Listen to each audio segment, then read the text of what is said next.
Bueno, les doy la bienvenida a todas y todos a la clase 18 del curso de Análisis y Diseño de Experimentos Industriales, que corresponde a la segunda clase de la segunda parte del curso, ya donde estamos viendo diseño de experimentos. ¿Ya? La primera clase fue una clase introductoria asociada a qué es el diseño de experimentos, y esa introducción la podemos resumir en la lámina que estoy mostrándoles ahora en la pantalla, que espero que estén viendo.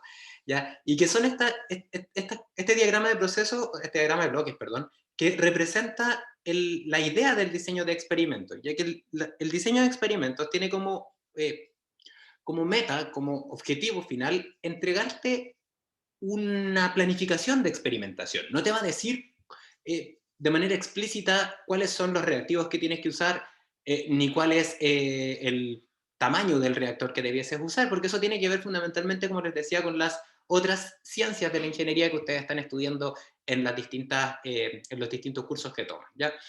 Y básicamente lo que hace entonces, la parte la que ayuda es justamente en definir cómo vamos a experimentar desde la perspectiva de cuántos experimentos debiésemos realizar, al menos cuántos experimentos debiésemos realizar, y ojalá también en qué valores de las variables independientes debiésemos realizar esos experimentos, ¿ya? Y eso básicamente es equivalente a esta, como les pongo acá, esta tabla de corridas experimentales. La tabla de corridas experimentales, como yo les comentaba, la podríamos definir como un conjunto de valores de las variables independientes, aquellas variables controladas, las cuales yo requiero conocer su efecto sobre una variable dependiente. Me entregará entonces, como les decía, con estos monitos, el valor de estas variables independientes con respecto a las distintas corridas experimentales que debiésemos realizar, de la corrida experimental 1 hasta la corrida experimental késima, por ejemplo. ¿Ya? Entonces, el diseño de experimentos tiene ese objetivo. Y una vez que aplicamos, una vez que tenemos esta tabla, entonces aplicaríamos esta tabla, este procedimiento experimental, por supuesto, tomando en consideración todos los elementos que hemos aprendido y que hemos reforzado durante el curso de experimento aleatorio, es decir, bloqueo, aleatorización. ¿Y qué implica eso entonces? Que las otras variables que no están en estudio debiesen mantenerse fijas, o si es que no están fijas, aleatorizarlas, y también dentro de todas las cosas que tendríamos que aleatorizar, también tendríamos que aleatorizar el orden de las corridas experimentales cuando las planteamos, porque podríamos generar un sesgo. ¿Ya? Entonces eso tiene que ver con todo lo que hemos aprendido hasta ahora de la parte de experimento aleatorio, que básicamente le da el sustento a los análisis que hacemos a posteriori, ya que es básicamente la matemática metida acá adentro, pero con el supuesto que se tiene que cumplir, fundamentalmente. Entonces, eso lo hacemos experimentando. Acá nos vamos al laboratorio, aplicamos lo que aparece en la tabla de estas corridas experimentales, y el fin último es obtener la data del laboratorio de las variables o variables independientes, ya Y le puse así bien más genérico, de tal manera de obtener un modelo. Y este modelo es un modelo bueno, es un modelo que nos entrega mucha información.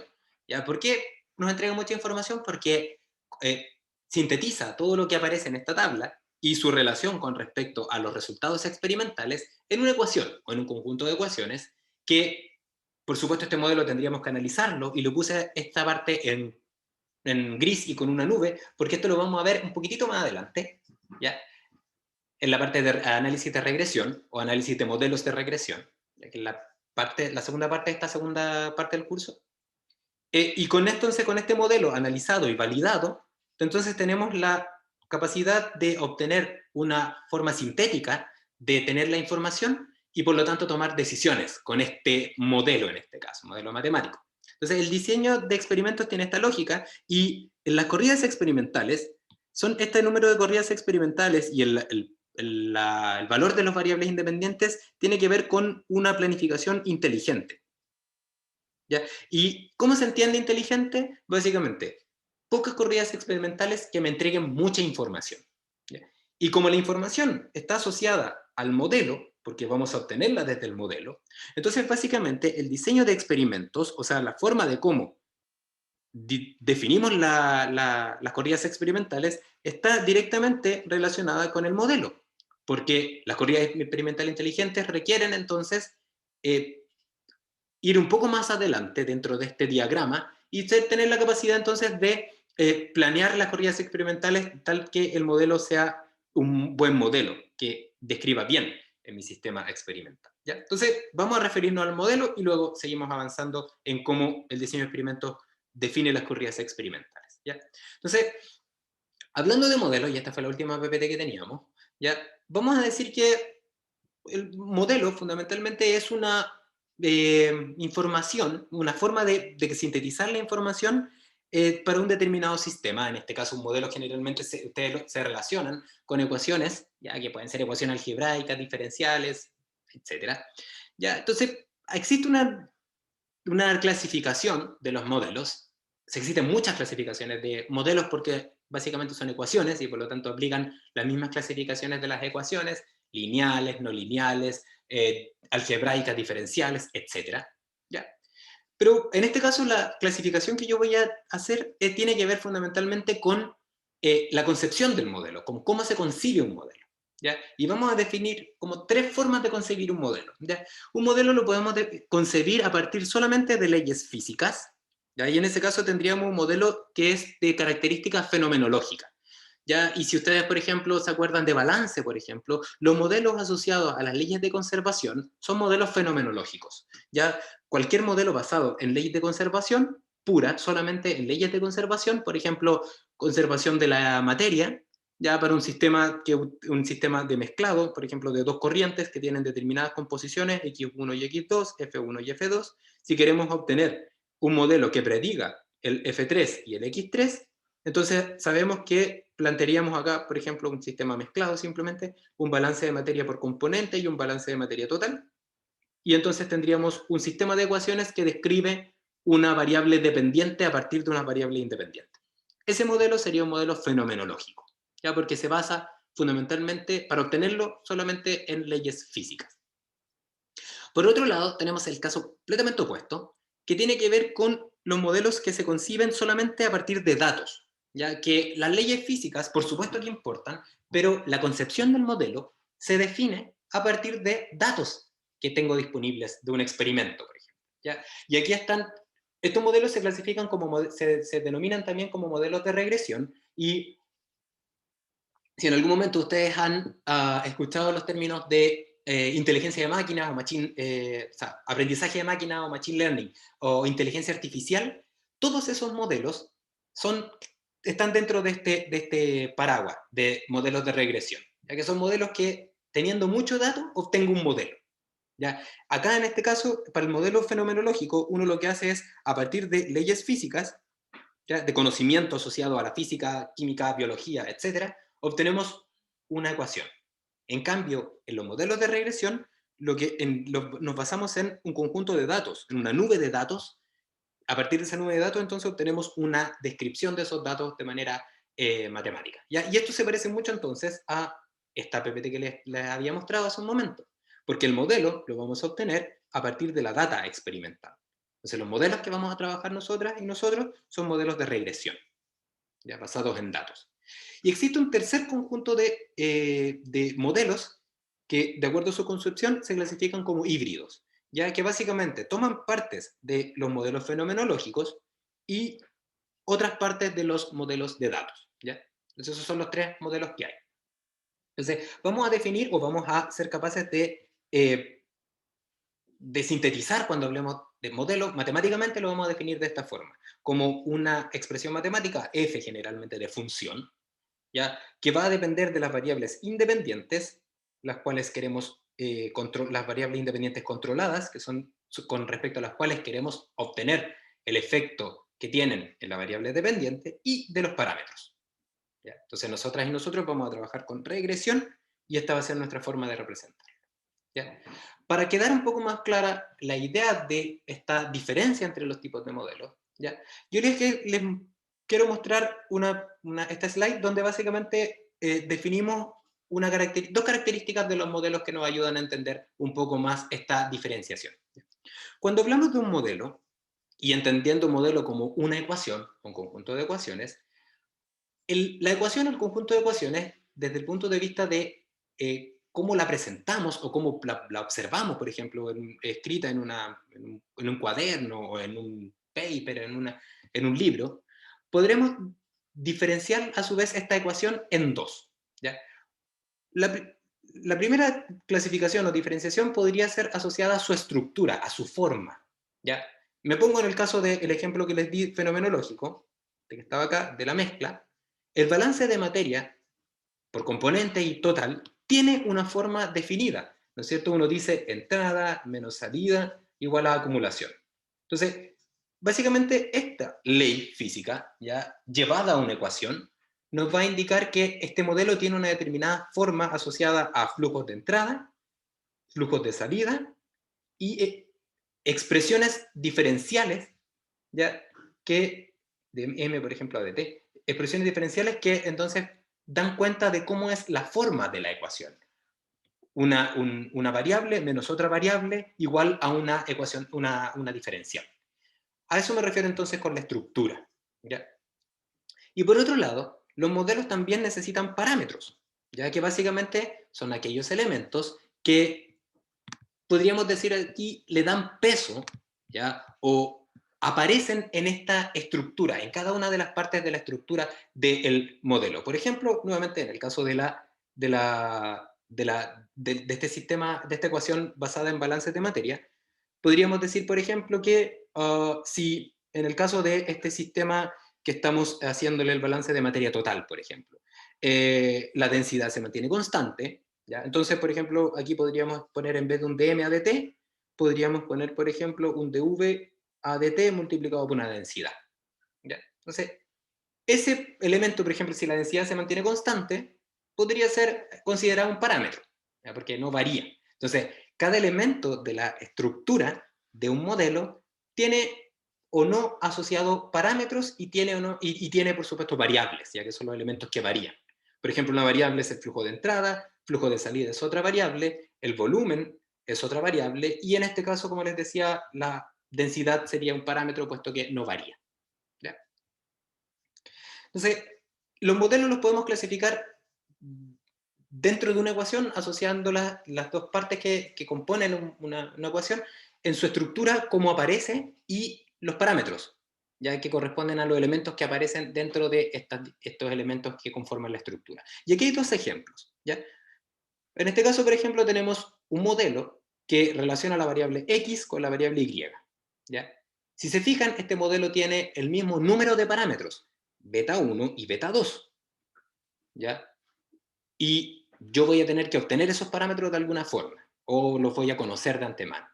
Pero entre ellos existe una diferencia, y su diferencia tiene que ver con la estructura, porque en un caso las variables aparecen sumadas, y en este caso la suma de una variable más su misma variable elevada al cuadrado. Y cada uno de esos elementos tiene un parámetro o un conjunto de parámetros asociados. Y en el caso 2 tenemos una función exponencial de donde los parámetros, el número de parámetros son los mismos, ¿ya? Pero en este caso la estructura es distinta porque ahora la variable x aparece elevada a una exponencial, una función exponencial. ¿Ya?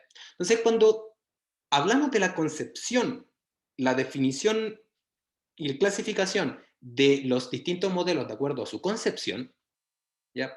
Podemos relacionarlo con la estructura y los parámetros asociada a qué me doy yo, qué necesito darme yo. ¿Ya? En el caso del modelo fenomenológico, ¿ya? Yo no me voy a dar la estructura, porque la estructura me la va a dar las leyes físicas. ¿Ya? Tampoco me voy a dar los parámetros. ¿Por qué? Porque los parámetros van a ser elementos que aparecen en las ecuaciones que son propiedades físicas de los compuestos. Yo no tengo la libertad de elegirlos, sino que tendría que buscarlos de algún no sé, libro o handbook, etc. Por otro lado, los modelos de regresión son todo lo contrario. Como yo tengo que obtener una ecuación a partir de datos, yo tengo la libertad de definir distintas estructuras y probar ellas, cómo ellas representan los datos experimentales, y para cada una de esas estructuras debo determinar los parámetros. Entonces yo me tengo que dar la estructura y la estructura entonces define, tengo que, con una estructura definida, tengo entonces que obtener los parámetros. Y en el caso de los modelos híbridos, ¿ya? O modelos de caja gris, generalmente la estructura viene dada por leyes físicas, pero los parámetros vienen dados por un análisis de datos. Y eso generalmente, por ejemplo, lo podemos relacionar como algo para que tengan en consideración con los modelos de transferencia de calor. Los modelos de transferencia de calor que uno tiene, el calor que se transfiere es igual a U por A por delta T, ¿Ya? La estructura está dada, en este caso, por una ley física, que es la ley de enfriamiento de Newton, ya que dice que el calor es proporcional al gradiente térmico. Entonces la estructura me la da esa ley. Entonces el calor transferido es igual a, o es proporcional al gradiente térmico. Y la constante de proporcionalidad es un parámetro que tengo que estimar a partir de datos experimentales. Entonces hay un ejemplo de un modelo híbrido. Ya, entonces ustedes se han enfrentado a distintos, a estos modelos a lo largo de su carrera. Entonces lo que vamos a hacer acá es que vamos a trabajar con estos modelos de regresión que están acá, que tienen esta característica. ¿Ya? Entonces, volvemos al caso, y el modelo de regresión requiere entonces dos cosas.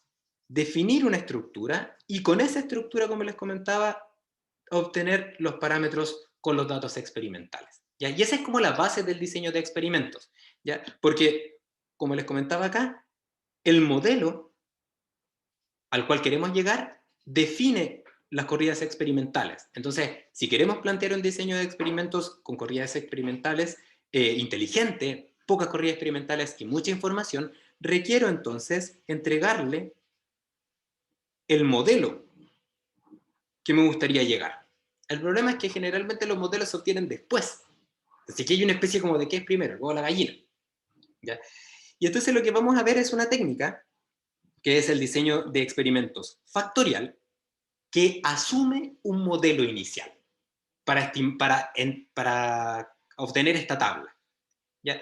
Y ese supuesto tiene que ver con, o sea, esta estructura de un modelo inicial para luego obtener las corridas experimentales, tiene que ver con un supuesto. ¿Ya? Y este supuesto se explica como les comento a continuación. Entonces, imaginémonos, ¿ya?, que esta gráfica que ustedes están viendo acá, la voy a poner ahí, representa la relación real, experimental, que existe entre dos variables independientes y mi respuesta de interés. ¿Ya? Vamos a asumir que esta corresponde a la descripción de mi sistema real, ¿ya?, que es como una especie de bolita de cristal que tenemos, en la cual nosotras y nosotros podríamos ver nuestro sistema experimental en un gráfico. ¿Ya? ¿Eso qué implica? Que si yo experimentara en, por ejemplo, la variable independiente 2 en su valor 2 y la variable independiente 1 en su valor 2, entonces obtendríamos al momento de experimentar este valor que está acá de la variable dependiente. ¿Ya? Ese sería el experimento que haríamos. ¿Ya? Entonces, si ese es el caso, ¿ya?, podemos observar que si lo que nosotras y nosotros queremos es en algún momento mejorar mi respuesta de interés experimental, entonces tendríamos que encontrar el punto de U1 y U2 que obtiene el mejor valor del Y. O sea, nuestro norte podríamos decir que es intentar llegar a ese valor que está ahí. ¿Ya? Que es algo que puede ser muy complejo. ¿Por qué? Porque, como les decía, esto es un spoiler. ¿Ya? Y eso que implica que realmente yo no conozco esas variables. ¿Ya? En algún momento las voy a conocer, y yo no conozco esa representación. En algún momento la voy a conocer, pero ahora mismo no la conozco.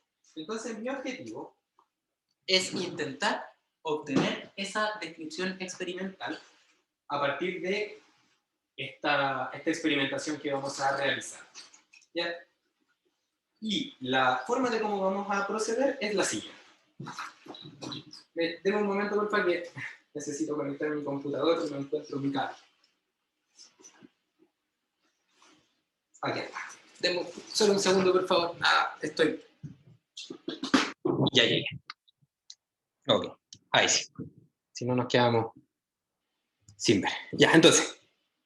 Vamos entonces a obtener un supuesto que nos va a permitir hacer todo el diseño experimental. Entonces, lo primero que vamos a tener en consideración es que si queremos obtener un modelo de un determinado proceso vamos a poner acá, y lo vamos a obtener a partir de los datos experimentales, entonces, este modelo que vamos a obtener, como es un modelo basado en datos, es un modelo que va a ser válido dentro de la región experimental.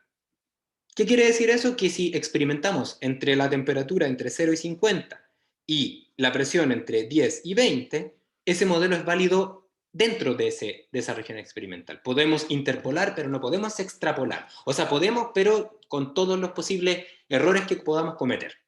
¿Ya? Entonces, dicho eso, implica que al momento de obtener un modelo y de ir a experimental, tenemos que definir previamente un límite de las variables independientes respecto a las cuales vamos a integrar, a experimentar, perdón. ¿Ya? Entonces, ese límite define fundamentalmente el lugar de nuestra superficie experimental donde vamos a estar trabajando y por lo tanto que vamos a querer modelar. ¿Ya? Y como el modelo es un modelo que es válido dentro de la región experimental, difícil es que nuestro modelo represente todo esto, toda la campana que está acá. Lo más probable es que si definimos, por ejemplo, un rango de trabajo, lo voy a poner aquí de manera intencional, de hecho, un rango de trabajo entre esta variable, entre -1 y 1, y entre -1 y el 1, por ejemplo, ¿ya? Entonces, ese experimento, ya que lo veríamos en nuestro gráfico, aquí voy a intentar tirar unas líneas así, nuestra región experimental va a estar ahora acotada a la relación que existe, a ese cuadrado, a esa combinación de U1 y U2 dentro de la región experimental. O sea, voy a estar trabajando solamente en el eje U1, U2, en ese cuadrado amarillo. Y ese cuadrado amarillo, al momento de experimentar, cuando yo experimente dentro de este cuadrado amarillo, yo lo que obtendría sería los resultados de mi experimento, que van a ser, por ejemplo, este pedacito de este pedacito del modelo que quisiera obtener. Solamente ese pedacito chiquitito. Le voy a cambiar el color para que se vea mejor. Eso, que está ahí. Entonces, ese pedacito que está aquí se puede representar con una ecuación que probablemente es mucho más sencilla que la ecuación que representa el sistema completo. ¿Ya? Entonces vamos a decir que este sería el f real, el que representa todo mi sistema experimental, pero esta magenta que está acá es una aproximación que va a parecerse al f real solamente en la región experimental que voy a aplicar. ¿Ya? Entonces, si observan, en este caso, esta región experimental tiene muchos puntos que no están cerca de esta zona, donde hay una campana, donde se observa hay una especie como de curva. Entonces tenemos muchas combinaciones de regiones experimentales, como la amarilla, que no están en este lugar, ya que no están en esa campana, que no están en esa cima de mi superficie de respuesta. Entonces, como no está en esa cima, entonces el modelo que vamos a postular dentro de esta región experimental acotada, ¿ya? Es un modelo que no requiere describir este comportamiento, ¿ya? ¿Y por qué podemos asumir eso? Fundamentalmente porque existen muchos puntos que no son óptimos, existen muchos puntos que no son esto, ¿ya? Entonces, si vamos a partir experimentando, lo más probable es que estemos en una zona que no es esta que les marqué así con el círculo. Entonces, tomando eso en cuenta, podríamos postular un modelo, ¿ya? Para poder diseñar el experimento que no considere esta relación, esta descripción, sino que descripciones aproximadas, ¿ya?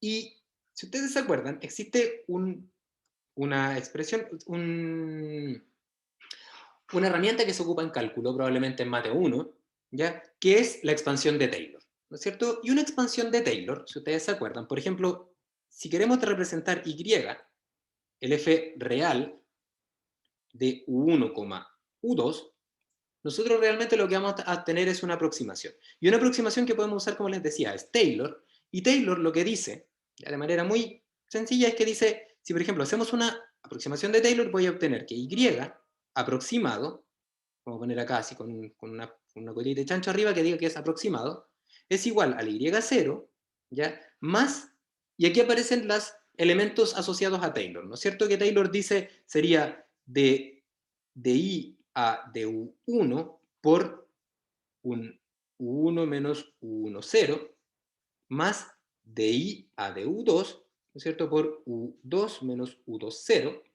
¿ya? Y eso sería una aproximación de Taylor de primer orden.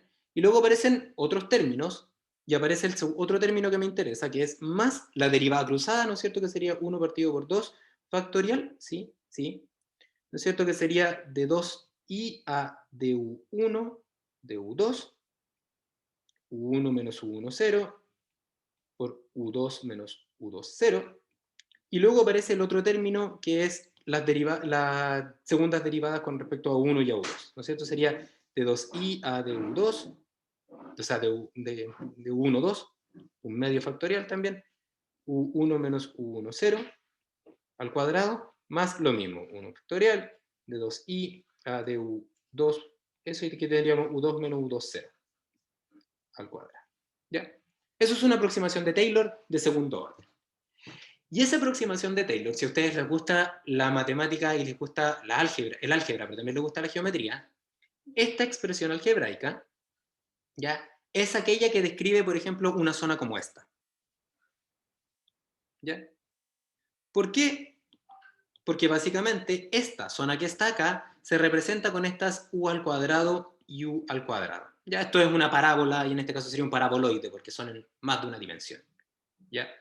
Pero en una zona donde no estamos cercanos y cercanas a este punto, los términos asociados a los cuadrados tienden a cero. Por ejemplo, acá, ese plano o esa superficie probablemente se puede representar también con esa expresión de Taylor. ¿Ya? Pero lo más probable es que en esa zona que estoy marcándoles, que no está cerca de la puntita, esos términos, la derivada con respecto, la segunda derivada con respecto a 1 y a u2 tienden a cero. Porque no está en la zona donde se observa esta parábola. Entonces, como tiende a cero, una buena aproximación de un modelo genérico para cualquier situación en la cual no estemos cerca de la zona esta óptima, por ejemplo la que le estoy marcando con amarillo en estos distintos lugares, es básicamente una aproximación como la que aparece en Taylor sin considerar los elementos de segundo orden. ¿Ya? Y entonces podríamos pensar que, si observan, la estructura de este modelo basado en la aproximación de Taylor, tiene una constante, que entonces la podemos describir como más genéricamente como y es igual a una beta 0, constante, más aparece luego un término que multiplica a 1, o sea, la pendiente con respecto a 1, más b1 por u1, más la pendiente pero con respecto a u2. Entonces le ponemos más b2 por u2, y el último término sería este término que les marco acá, que está con verde, y que representaría la interacción que existe entre los dos elementos, B1, 2, U1 y U2. Si observan, la estructura de este modelo está dada por una expansión de Taylor con el supuesto de que no tenemos curvatura porque estamos lejos del óptimo. ¿Ya? ¿Y por qué podemos hacer ese supuesto? Porque probabilísticamente, si quieren, cuando nos enfrentamos a un sistema desconocido, que no sabemos cómo se modela, ¿ya? Es más probable que estemos en cualquiera de las zonas no óptimas que estemos en la zona óptima. Entonces podemos partir con ese supuesto porque tenemos que partir de algo para planificar nuestras corridas experimentales. ¿Ya? Y entonces, este modelo que ustedes ven acá, que representa, se los marco ahora con magenta, que representa el modelo aproximado en una región experimental acotada, lejos del óptimo, tiene una curvatura que se llama curvatura de primer orden, que está dada por esa interacción, ¿ya? Y se puede ver así, como el monito que ustedes ven ahí. ¿Ya? Entonces, desde el punto de vista del modelo, tenemos constante, pendiente con respecto a las variables independientes, y un término que relaciona U1 y U2. Y si ustedes se acuerdan, ¿ya? En lo que vimos en la clase pasada, que hubo ahí unas preguntas que me hicieron súper interesantes, yo les comentaba que cuando obteníamos un modelo, ¿ya? El modelo, en este caso estábamos hablando de un reactor batch que tenía un tipo de catalizador, ¿no es cierto? Y ese tipo de catalizador podía afectar entonces a la energía de activación y por lo tanto, si se acuerdan de la clase pasada, el efecto que tenía la temperatura podía ser distinto para distintos catalizadores. Entonces lo que teníamos fundamentalmente era justamente esto que queremos describir. Esa interacción, esa corrección que existe en la temperatura cuando cambio un catalizador por otro. Y si observan, ahora de manera si quieren, la estructura de este modelo que yo quisiera llegar, que tiene efecto asociado a la temperatura y la interacción que existe entre la temperatura y el tipo de catalizador, que lo vimos en la clase pasada, es igual a este modelo que estoy obteniendo acá. Entonces, básicamente cumple el objetivo, esta idea de aproximar usando una expansión de Taylor, porque tenemos el efecto que tiene la variable U1, el efecto que tiene la variable U2 y la corrección que se podría llegar a generar asociado a la interacción que podría existir entre las variables U1 y U2.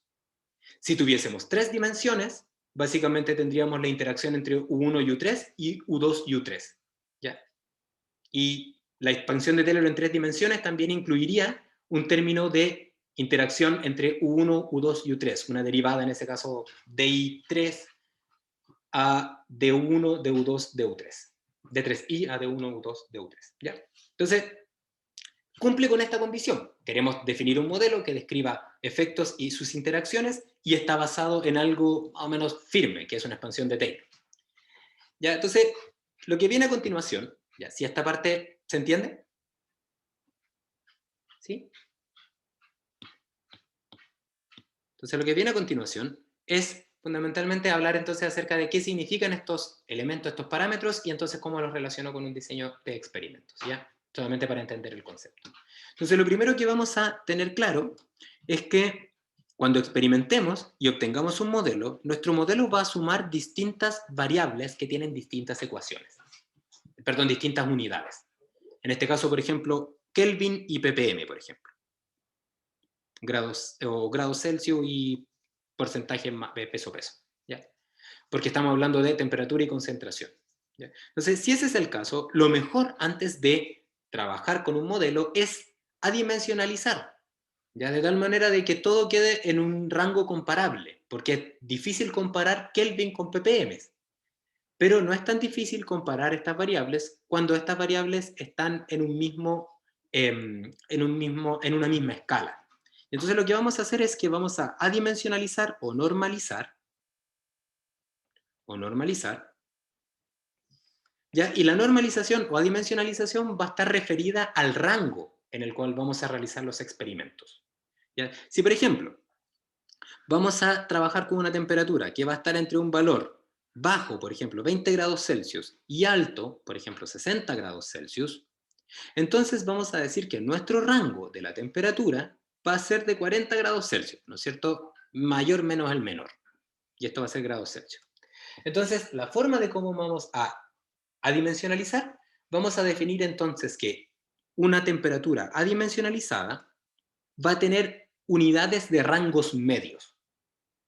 ¿Ya? ¿Qué significa eso?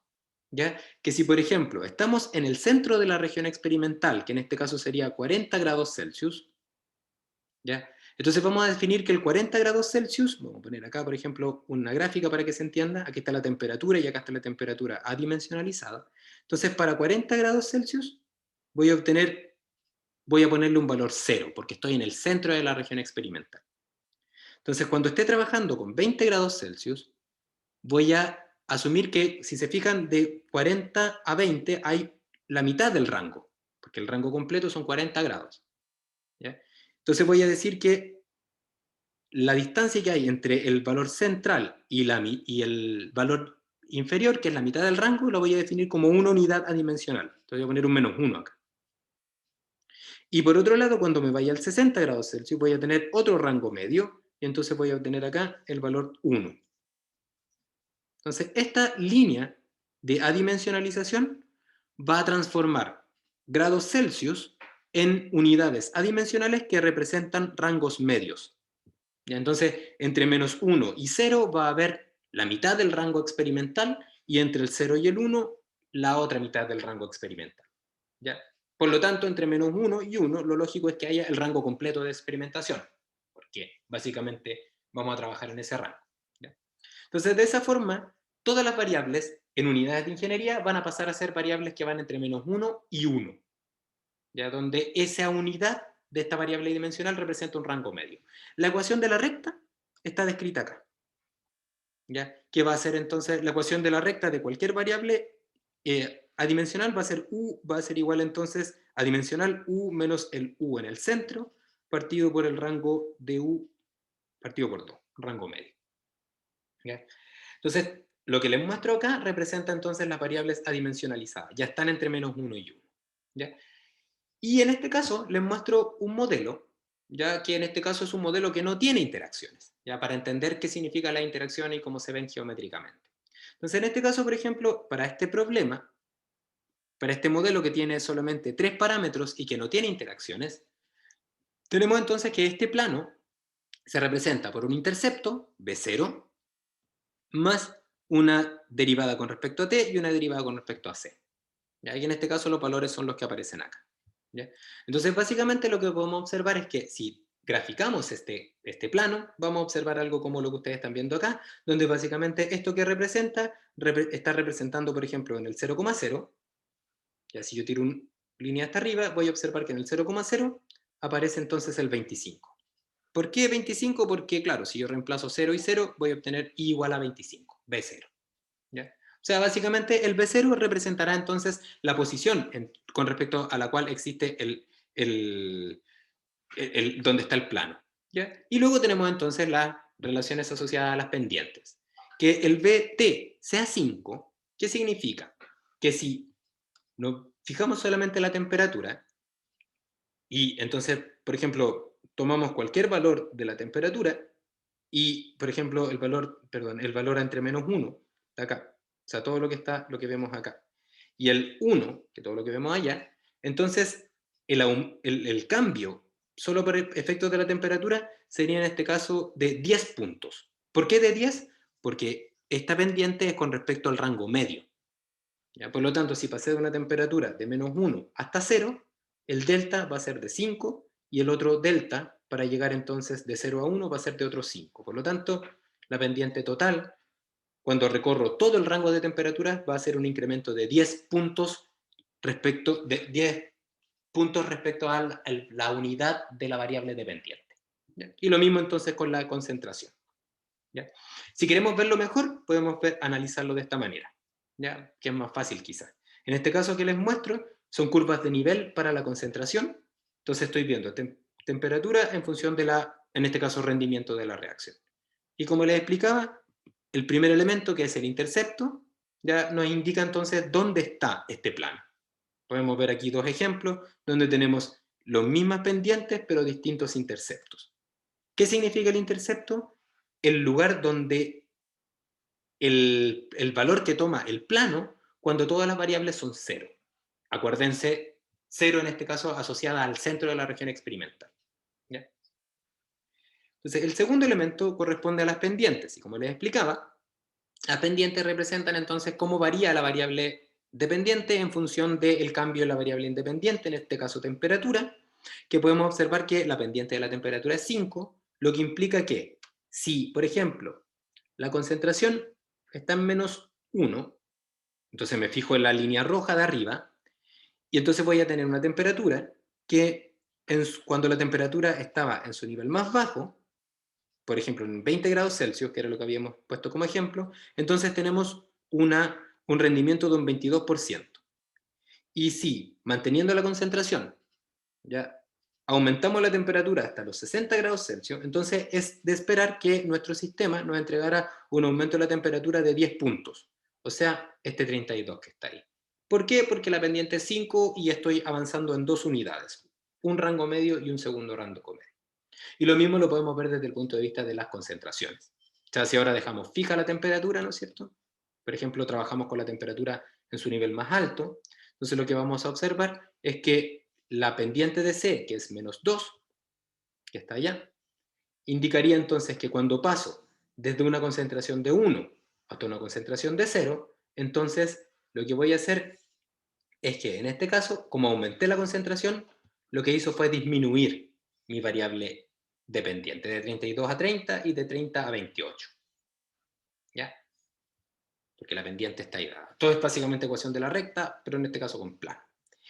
¿Y cómo se ve la interacción? Se ve como lo que les muestro acá, ya que es lo más relevante. ¿Qué es una interacción? Es una corrección. ¿Ya? En este caso, por ejemplo, agregamos al mismo modelo que tenemos una curvatura de primer orden que en este caso tiene una interacción de -3.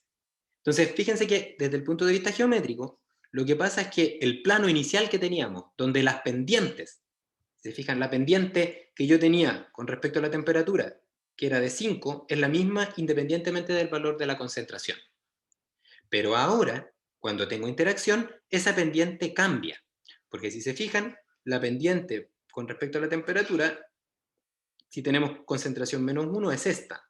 Pero si tenemos concentración 1 es esta otra que está acá. Fíjense que la pendiente de la temperatura es más plana en función del valor de la concentración. ¿Y por qué es eso? Porque existe una interacción. Porque elegir una concentración va a hacer que el efecto de la temperatura cambie. Lo mismo que les contaba antes, como elegir un catalizador va a hacer que el efecto de la temperatura cambie. Y lo mismo si lo vemos desde el punto de vista de la concentración.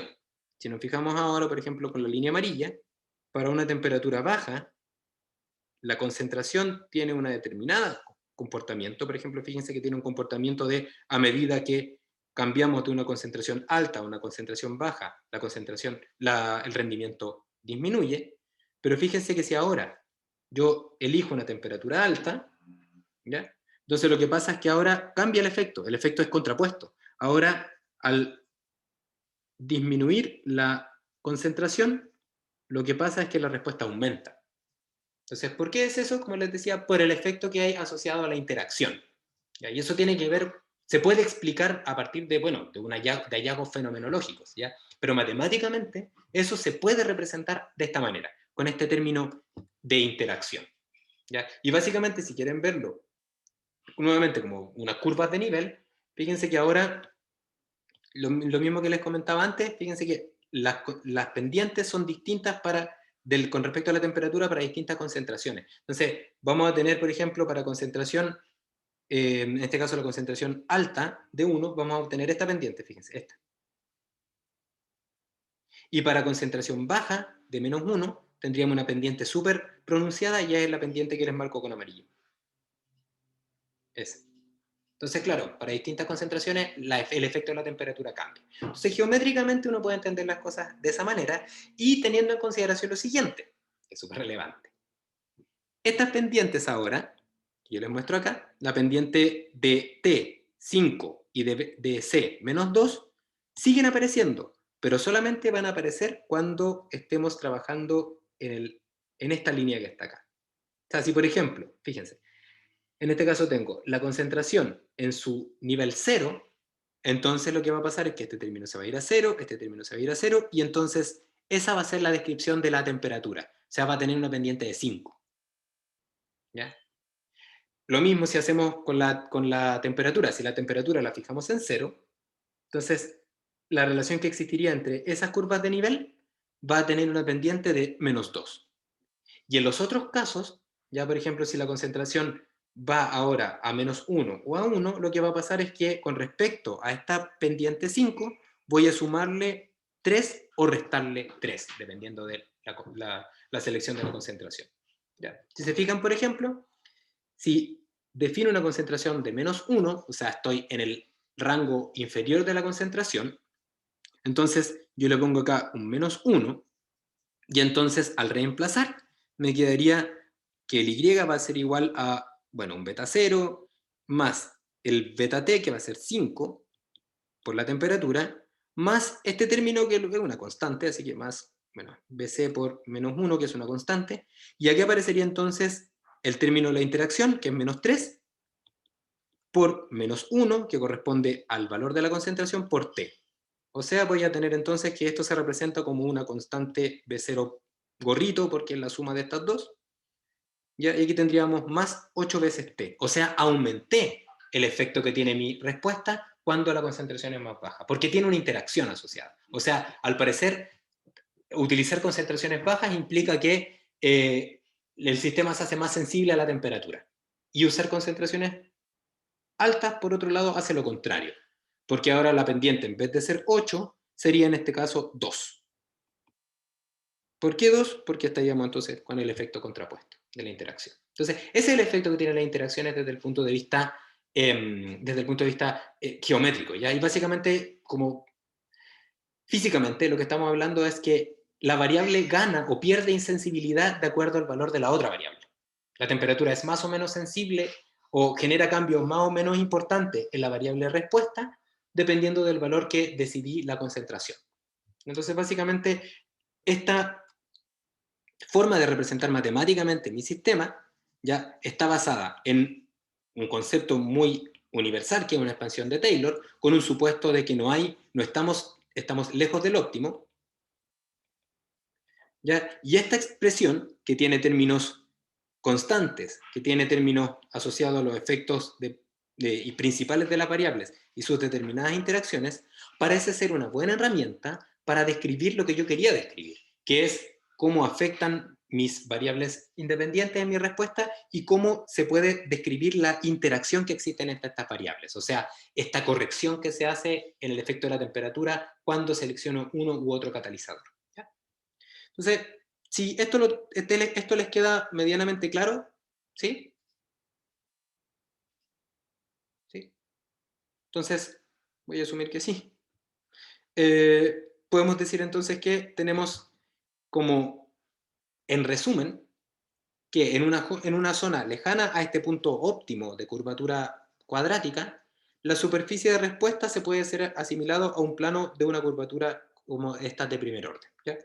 Y eso es lo que necesitamos entonces para definir el diseño de experimento, al menos la primera parte. ¿Por qué? Por lo siguiente.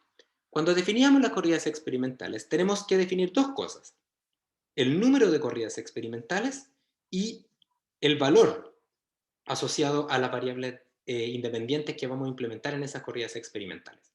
Entonces, ¿qué queremos hacer nosotros? Queremos minimizar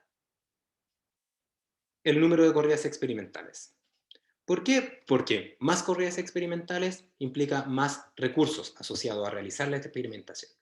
Entonces, si pensáramos que vamos al laboratorio y entonces vamos con un número definido de corridas experimentales, por ejemplo, de la corrida experimental 1 hasta la corrida experimental K, donde tenemos la variable U1 y la variable U2 en sus determinados valores, les voy a poner acá valores representativos nomás, ¿ya?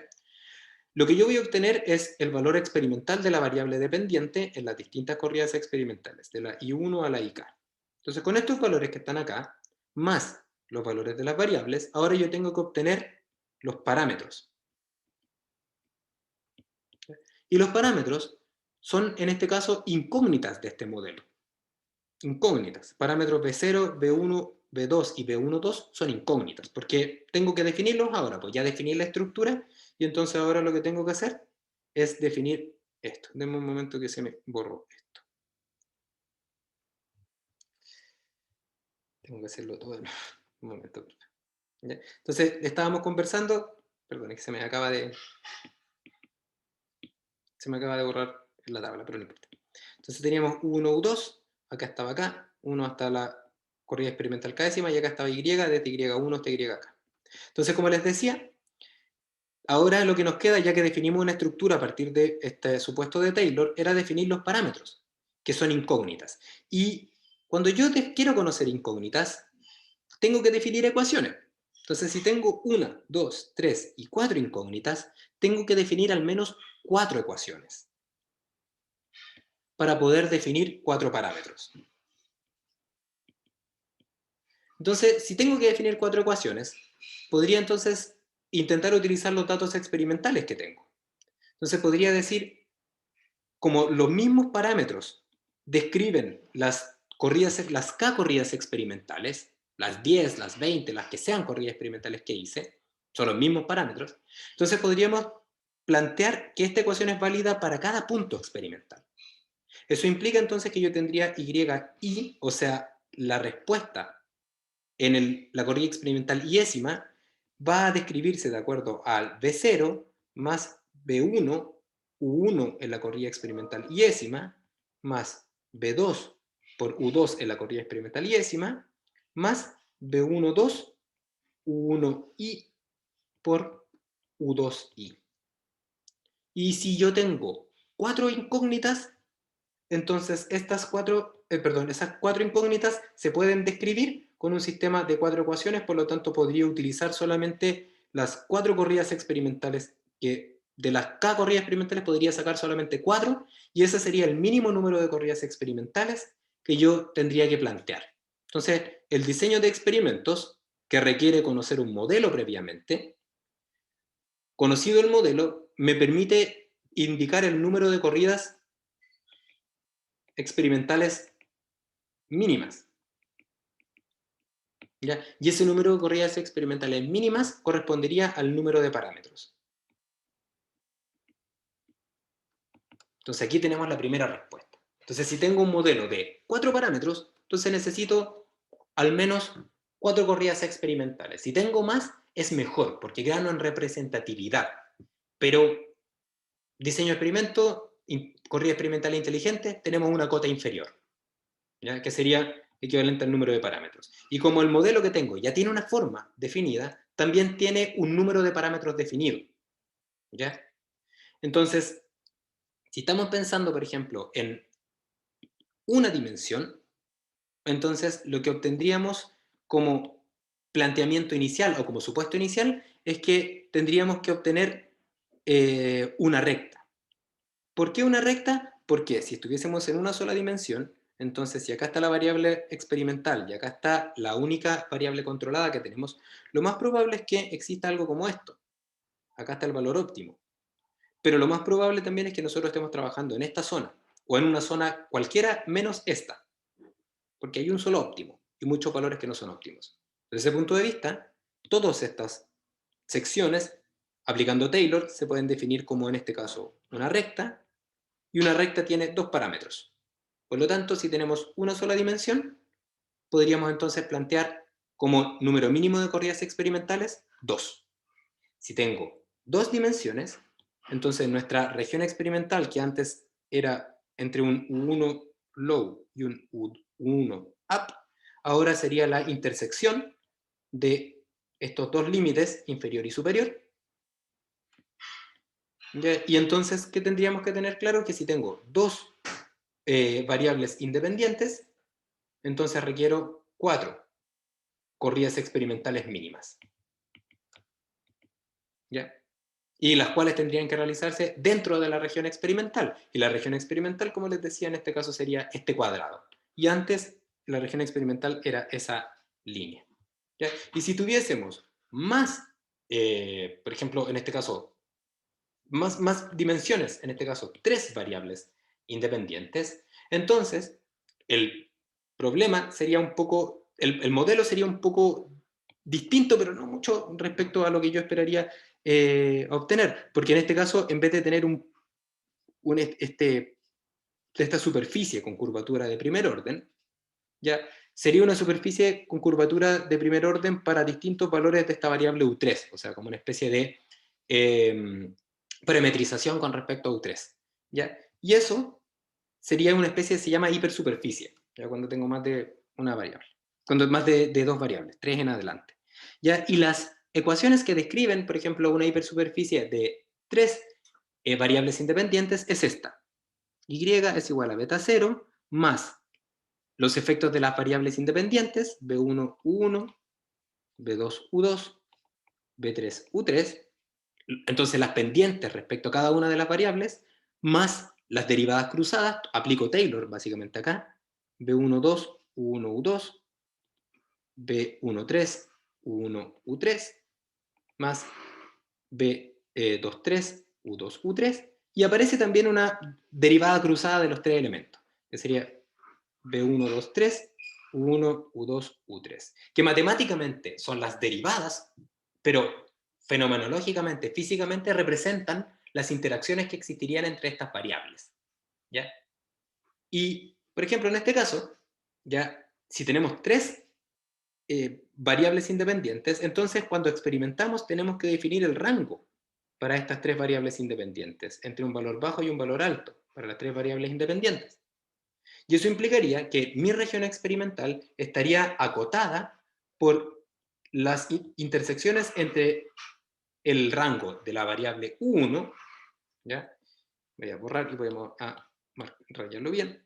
Entonces estaría acá el rango de la variable U1, ¿ya? El rango de la variable U2, ¿ya? Este sería primer rango, segundo rango, que eso me entrega la intersección de esos dos rangos me entrega este plano que ustedes ven acá y el plano que está un poco más atrás.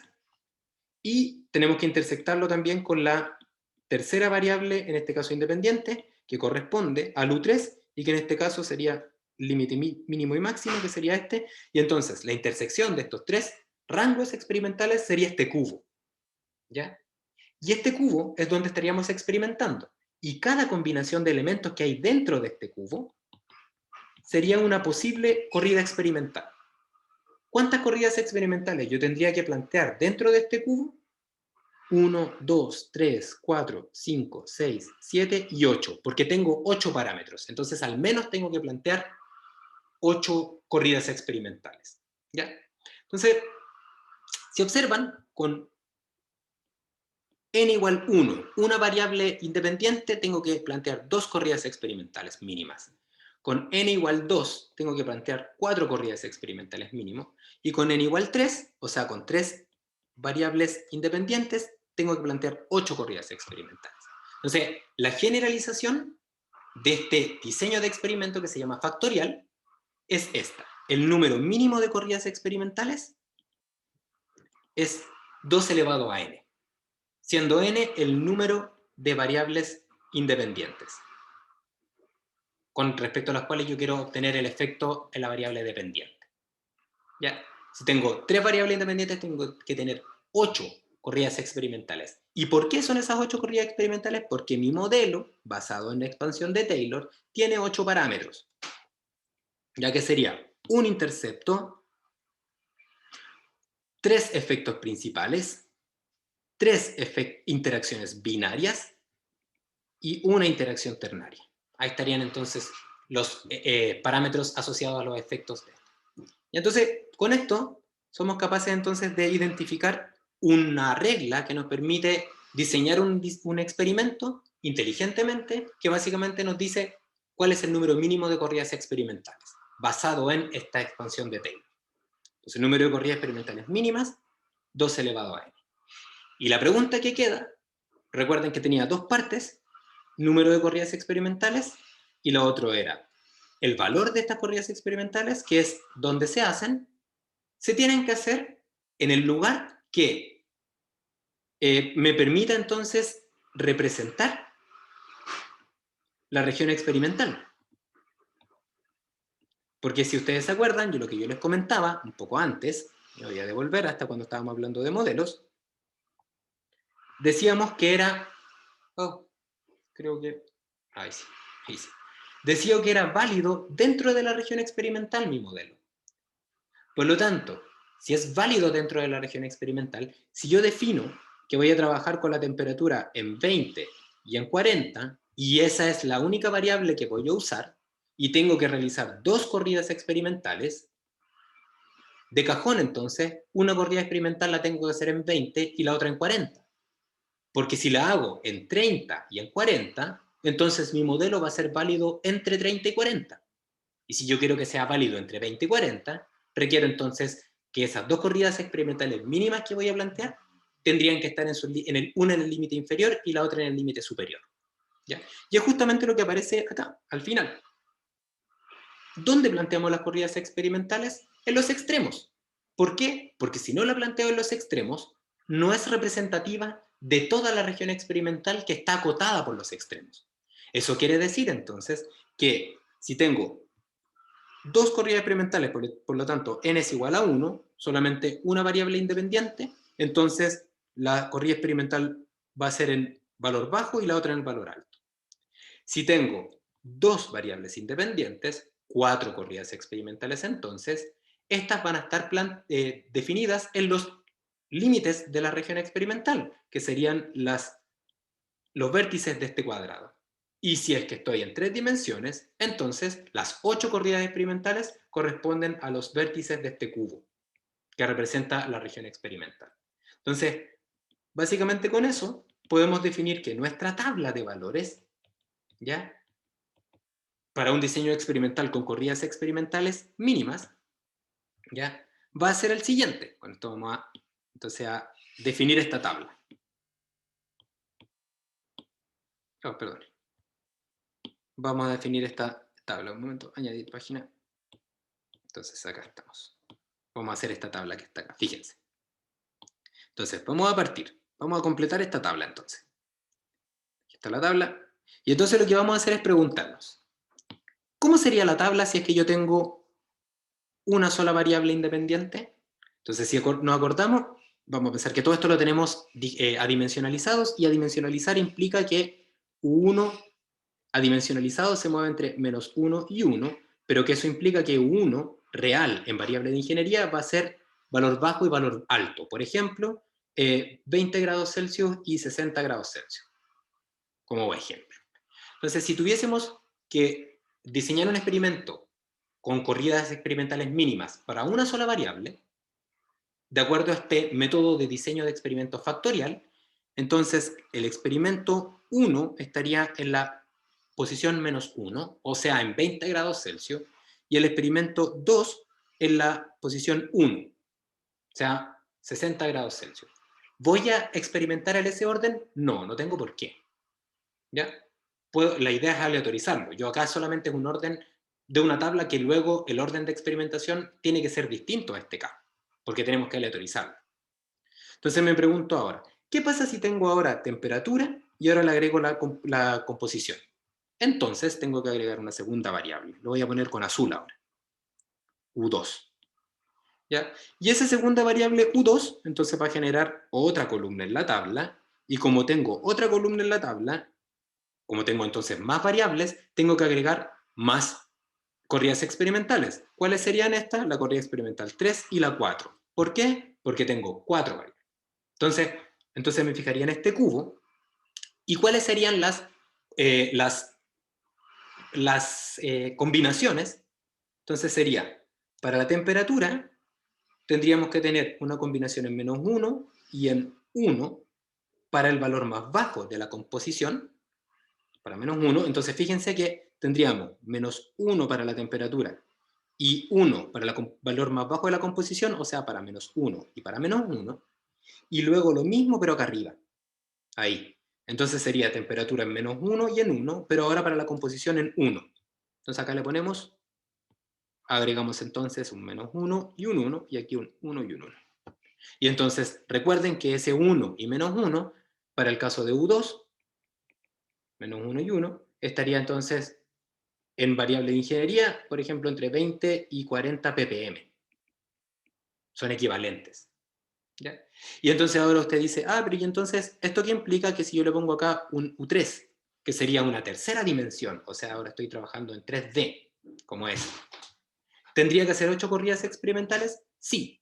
Y si se fijan, estas 8 corridas experimentales serían este cuadrado, que es igual al cuadrado que estábamos analizando acá, pero para U3 en -1, y luego replicar el mismo cuadrado, pero ahora para U3 en 1. Entonces fíjense que la tabla va a ser igual a la que ustedes están viendo acá, solamente que primero la vamos a tener que hacer para la variable independiente U3 en -1, y después la corrida 5, 6, 7 y 8, tendríamos que replicar la misma idea, o sea, hacer un copy-paste básicamente. De hecho, lo voy a hacer. Voy a tomar, voy a poner copiar. De hecho, voy a copiar todo. Así, copiar, y lo voy a poner ahora pegar. Y voy a tomar todo esto y lo voy a poner acá. ¿Por qué? Porque voy a replicar la cara del cubo, pero ahora en la cara interior. Y lo que voy a cambiar entonces es la cara interior y la cara anterior y la cara posterior. Más uno, perdón, ni siquiera lo había puesto mal. 1, 1, 1 y 1. Y si queremos hacer lo mismo con 4, yo creo que acá se entiende la idea, ¿no es cierto? Que si tengo 4 variables de decisión, entonces lo único que va a pasar es que vamos a agregar entonces a esta tabla una nueva columna, que va a ser el U4, y lo que vamos a hacer entonces es que esta tabla la vamos a tener que replicar 2 veces. O sea, vamos a tener que replicarla, no 2 veces, replicarla. La primera es para todos los valores con -1, y las otras 8 corridas experimentales, entonces vamos a poner acá de las 9, 10, 11, 12, 13, 14, 15 y 16, la vamos a tener que entonces replicar. O sea, vamos a copiar y pegar simplemente. Vamos a poner entonces toda esta tabla que está acá. Se va a poner copiar y le ponemos pegar después. Entonces aquí tenemos la siguiente. Y entonces aquí tenemos entonces que todo esto sería 1, 1, 1, 1, 1, 1, 1 y 1. Y así. Entonces, si se fijan, esta tabla se construye replicándose una y otra vez. Y esta tabla representa la región experimental, en particular los extremos de la región experimental, que son los puntos donde vamos a hacer realizar la experimentación asociada a un modelo que tiene el número de parámetros asociado a al número de parámetros igual al número de corridas experimentales, porque es el mínimo de corridas experimentales, para un modelo que fue obtenido a partir de un supuesto que es el supuesto de Taylor, ¿ya?